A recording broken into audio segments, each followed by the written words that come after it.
Welcome, Hornets. Today we are going to be taking a look at section 8.7 using L'Hopital's rule in order to find limits. Now, one of the things that I want you to be aware of as we look at the limits that we're going to be working with, each of the limits will have an exponent, and that exponent has a variable in it.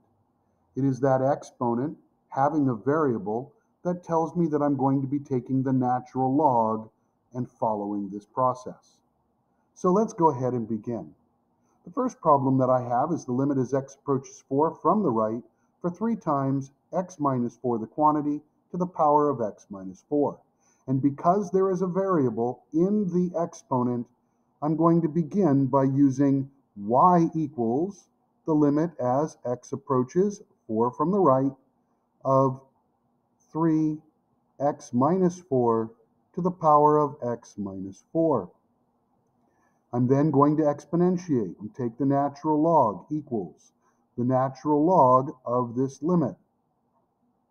And we have the limit as x approaches 4 from the right for the 3x minus 4 to the power of x minus 4. We're now going to move the natural log inside and the limit outside. This is a property of limits that we use quite often to make our lives easier. Notice that with this logarithm, I can now move the power of x minus 4 into the front and want to do so.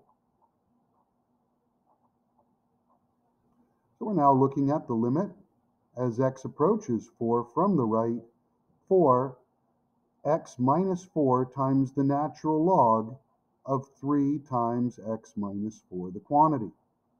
Now, I'm going to want to move that x minus 4 into the denominator, and we know that we can do this by taking its reciprocal. So we're going to take the reciprocal of the x minus 4, and we're going to move it into the denominator as 1 over. Now, you'll notice, as I plug in a value of 4 into this denominator down here, I'm going to end up having 1 over an infinite growth, which is going to 0. Meanwhile, up on top, when I plug into this 4 up top here, I'm getting 0 as well. And so I'm looking at a situation that is 0 over 0 and undefined. I can now use L'Hopital's rule, which says to take the derivative of the top and the bottom individually and then reapply my limit. According to my rules, when I work with the 3x minus 12 for the natural log, the 3 is going to cancel, and I am left with 1 over x minus 4. This is then divided by negative 1 over x minus 4, the quantity squared, following my rules. I'm now going to simplify this. After all, I have 2 fractions, and they can be reciprocated, so that I have the natural log of y equals the limit as x approaches 4 from the right, and I'm left with negative x minus 4, the quantity squared, over x minus 4. Continuing with this, I end up with the natural log of y equals the limit as x approaches 4 from the right for negative x minus 4. When I do this and plug my 4 in, I get 0, and therefore the natural log of y is equal to 0. We're not quite done. We do have to finish by exponentiating. E to the natural log of y equals e to the 0, and therefore y must equal 1. This is my answer. Therefore, the limit as x approaches 4 from the right for 3 times 4 minus x, the quantity, to the power of x minus 4 is 1. Let's take a look at a second example. We're going to see a lot of these on our tests, so we do need to be prepared for them. The limit as x approaches 0 for 1 plus x to the power of 1 over x.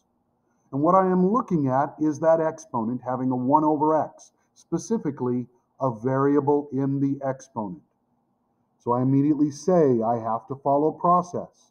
The limit as x approaches infinity, we have 1 plus x to the 1 over x. We take the natural log on both sides.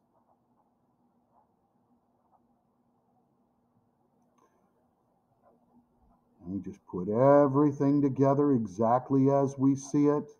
We flip the natural log and the limit statement.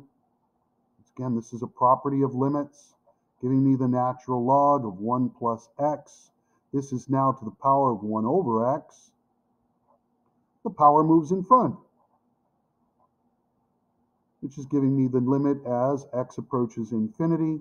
And I have now 1 over x times the natural log of 1 plus x. And I'm going to want to go ahead and I'm going to want to move that x into the denominator so that I can finish. I now have the natural log of 1 plus x all over x, and I can clearly see that I get 0 over 0 when I plug in the infinity. As a result, I use L'Hopital's rule. Therefore, I am taking my derivative on the top and the bottom separately, and then I will reapply my limit. 1 plus x all over 1. The natural log of y, when I apply the limit, is 0. I then exponentiate e to the natural log of y equals e to the 0 power, and therefore the limit as x approaches infinity for 1 plus x to the 1 over x power is 1, or e to the 0 power. This is what we're looking for. Notice that this yields y equals 1. That's what our goal is. Now, as you continue to do these problems, take your time. Please remember your process and continue to look over at the examples in the book when you need them. Thank you very much. Take care, and I hope this helps. Have a great day, Hornets. Please take care and be kind to each other.